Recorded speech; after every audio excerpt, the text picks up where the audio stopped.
How to purchase a Forex license with your crypto wallet.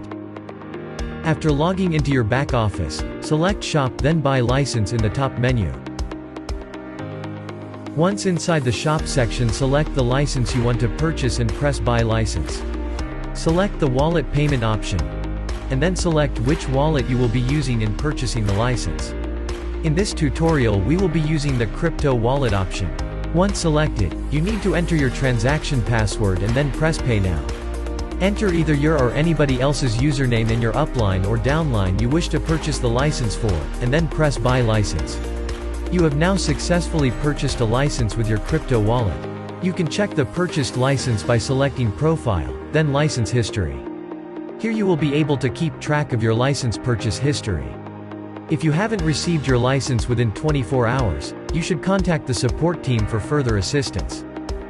Please also notice that there is an option to change the language in the back office located at the top navigation area.